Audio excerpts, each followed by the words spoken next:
There was something you said in the previous episode and in this episode too.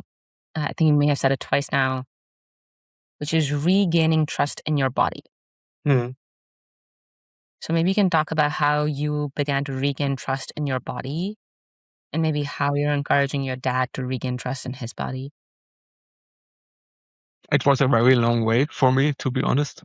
I had this feeling of that my whole body betrayed me, and it took more than one look in the mirror to admit that I betrayed my body for so many years, to realize that still, maybe 95, 99, but the very large extent of your body was still fighting for me. And there are just some cells that are confused. But this was a very long journey. I needed to develop awareness. I'm saying it again, sorry. Wow. Self-love, all of these things first. All the things that I loved about beforehand, I needed to learn before I could accept my body again. I also had some severe side effects. I almost had a liver failure, and it feels strange to look in the mirror and see your whole body yellow. I've seen it in hospital, yes, but again, to see it on your own skin is a little different. And doctors saying we don't know what it is, but it doesn't look good. Well, really, thank you. That was helpful. This was a very intensive moment of my life, believing to make final calls and so on. But it also was part of shaping me to understand what's how grateful you can be for every single day. Dr. Kim, you said something that really, I think it was like a mental model shift for me, for what it's worth. You said I had to regain trust in my body. It took a long time, but I had also betrayed my body. Can you talk about that? How did you betray your body? I was not in a good relationship, at least for me. Like I said, it's no offense to anybody. It's just about me. I wasn't happy, and then I knew it deep down. I would never have admitted it, but I knew it. I felt it. I was angry with myself so often. I was aggressive to myself, just in this, not physically. When I was doing sports, I could only do boxing, fighting, something aggressive, always pushing myself to the edge. And I believe just to be able to feel myself in a way. I also drank way more alcohol than I should have to calm myself. I didn't love myself. And this also means that you don't love your body. You also show this to your body, not only to your soul, not only to your mind. And I did this for a really long time, for way more than a decade. So then you, some point, realize that you're taking accountability, I guess, is the way it strikes me. You're taking accountability for the actions that you believe enabled your body to respond the way it was responding. But that was also a realization, because I heard you say one more thing that was actually very profound, which is there was a realization that it was only some cells that were confused. And your body, despite you believing you betrayed it, was actually fighting for you. How did you come to that realization? Well, after getting through this almost liver failure, I saw, well, this body is still fighting for me. It didn't give me up. This was a clear proof, getting normal color again. And I did something that really helped me back then. I did this 5-day seminar according to a Carl Simon method. This was horror. It was so hard to go through this and so helpful. I learned about the power of visualization, also by him, but I did something already before and even did way more and beyond this afterwards. And it helped me to not to accept, but just to say, okay, well, this is not aggressive. In the visualizations, they always say, and I also, of course, say it, don't give any aggressive color or characteristics to your tumor cells.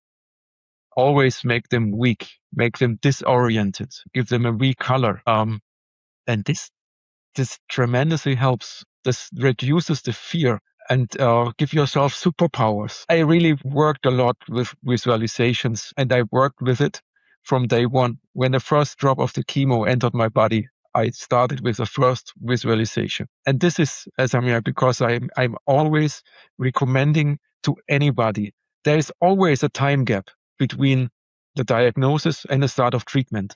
And this is your time. Use it. Of course, you will feel helpless at the beginning, but there may be days, maybe weeks, maybe even months, such as in my case. Train yourself, strengthen yourself, build your inner armor. For example, visualization. And this is so strong to get better through all of the treatments, whatever is in front of you. So you come to these realizations, you're doing these seminars. How are you rebuilding trust, though? Mm-hmm. Because trust, I mean, at least what I'm understanding from you and having gone through, the reason you see me sort of like anchoring on this is it took me 3 years post-treatment. Like I had early stage breast cancer, nothing close to what you're describing. Yes, I had chemo, radiation, surgery, adjuvant, Herceptin. It was a good 2 years of like treatment that I would not exactly categorize as fun. And it took me it took me 3 years. I honestly don't think I trusted my body until maybe even last year. Like it took me a long time. Mm. And there are days where I still don't. There are days where you're like, there's a symptom. I don't know. Is that cancer back? This is why you see me ask, because I actually don't think we talk about fear of recurrence. We talk about existentialism and mortality, and we don't really talk about the role that trust plays. Mm. So I would love to better understand how you've gotten here. Trust in my body doesn't mean that I also have these days where something itches. Oh, this must be cancer. Yeah, hey, we are just human beings. And I'm not here to criticize myself even 10% as harshly that I did in the past. I just tackle it in a different way. And I found ways that help me to get rid of these thoughts very easily.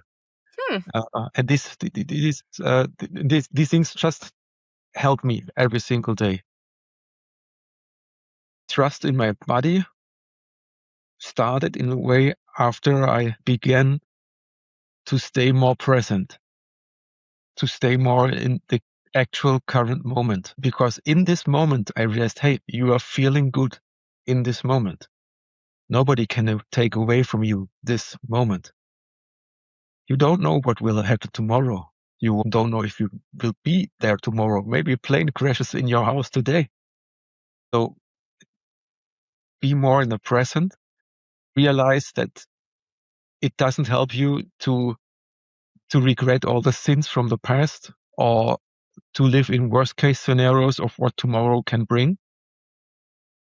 And the more I sat there, I realized, okay, at least in this moment, I can trust my body. And from this moment on, I gradually build it up. I know I'm not Superman. It's so as often it's just a tiny shift, one little step, but one little step every single day, and it just changes a lot. A lot of your thinking reminds me of a philosopher, Eckhart Tolle. Mm. I don't know if you've read his work. Yeah, of course. A lot of it is, at least for me, reminding me of that. Like he writes a lot about presence.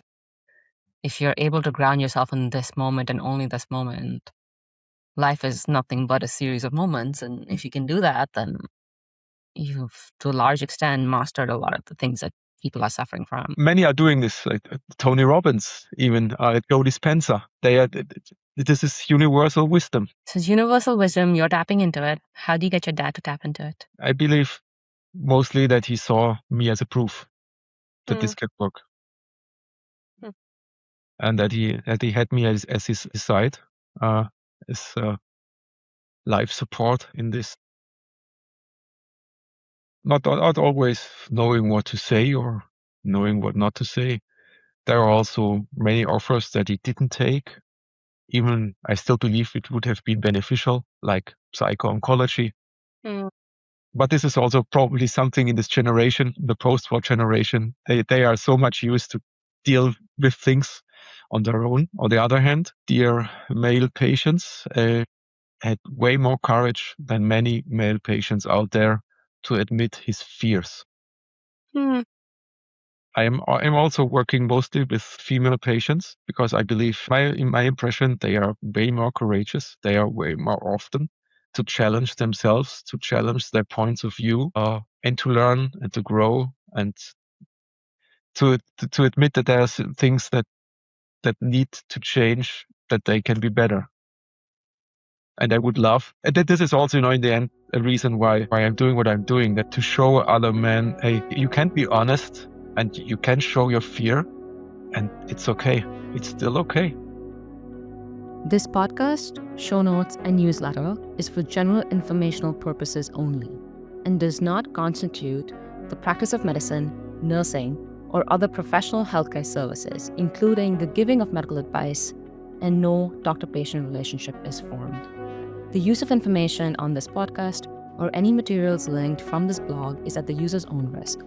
The opinions of the speakers are their own and do not represent the opinions of organizations they're affiliated with, nor do they reflect the opinions of Manta Cares Inc. or Manta Cares' sponsors.